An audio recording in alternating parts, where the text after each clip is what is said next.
Running a nice bead takes a lot of time and practice. I don't recommend starting with just this video on caulking your brand new countertop or your bathtub just to install. A bad bead of caulk can really mess up the look of a nice new product. Take some pieces of wood, put them together, practice running some beads before you attempt to caulk something that's a finished product. In today's how-to, we're going to show you how to caulk base mold and door casing. There's a couple different types of caulking guns you can use. We're going to be using a paintable latex caulk. This particular caulking gun has a thumb release. These I don't like as well as the auto release caulking guns. If you're running a joint with this tube and you forget to release, then the caulk will just keep on coming out and cause you a problem. So you have to hit the thumb release to stop the flow. And many times if you're used to using an auto release, the thumb release, you'll forget and you'll have caulk all over your wall and trim and have to go into cleanup. When I'm caulking with latex caulk, I always like to have a clean white rag, and then also I like to have it damp. That way, if you do forget to shut off your caulk tube, you can clean the tip before you start the next bead. That's important to have a nice clean bead on the wall. We're going to show you how not to upset your painter by putting too much caulk on the wall. You want to run a nice fine bead that you barely even have to touch, and many times not even touch, and your painter will like it for a nice clean line. If you put too much caulk on your trim, you radius that joint, and then your painter has a tough time cutting a sharp line on your trim, and he'll let you know about it. This is the automatic release gun. When you release pressure, it automatically stops the flow. Cutting a caulk tip is very important. Having the right angle on your tip, and then when you're working your joint, you're also, with the auto release, it's easy to turn your tube to the angle of whatever joint you're getting ready to run. So for properly cutting a caulk tube, you want to have a very sharp knife. And depending on what size joint you're going to be running, most of our trim should be pretty tight to the wall. So we're going to cut a very small tip off, not even 45-degree angle. And you want that tip very clean, because see that little tail? If that's on there, it'll leave a streak. It'll leave a streak in your caulk joint. So you want to have a nice, clean, straight cut on the tip, just like that. And that's a very small tip cut. That'll not have a heavy flow of caulk coming out of it. I've seen many times where a caulk tip is cut similar to that, and what you have, I'll show you. Let me grab this white rag because we're going to need to do some cleanup. I'll use this for an example on this base over here. If someone cuts a tip like that and they're running the joint, that's a lot of caulk right there, and I've seen many times I'll run their finger through it like that. It's all over the dang wall and all over everything.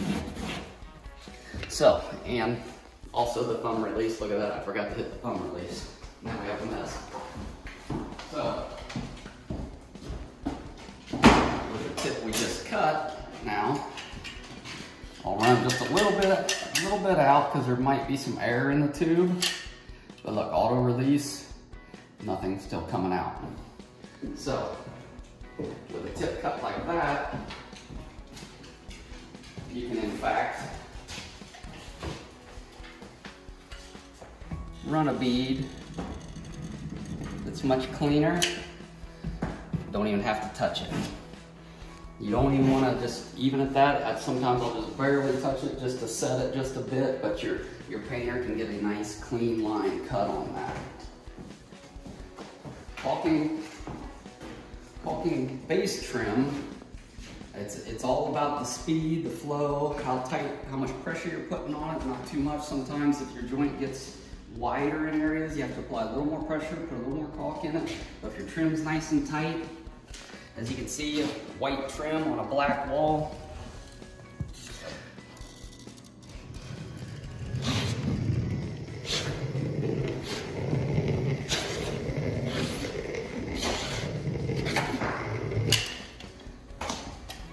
that base looks like it grew there. And you can also, even with that fine a bead, you can even still bed it if you want, and you still have a nice tight joint. But that's how much caulk came off on my finger wiping that joint. So, if you end up with this big fat cut, and it's still bleeding, still forgot to hit the thumb release. Let's say you botched up your cut on your caulk tip and you want to come over here and run a bead on this black wall, and I've seen this many times. And then somebody will come back here and do this. That's a mess. Now we need cleanup. That just isn't gonna work. The caulk's in the joint nice, but look at that mess.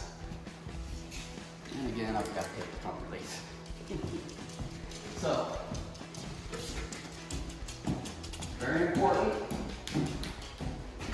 to have the tip cut properly, have a clean rag with you. Now you can, with a damp wet rag and a bucket of water, all that mess I just had on that rag, I can rinse it out, clean it up, and have it fresh for on hand for running another bead. Door casing, same way. You can see at the top there's a little wider joint. We will need a little wider cut for that. It's all in the speed, how much you're gripping the tube, and how fast you're going down the wall. Take a look at that.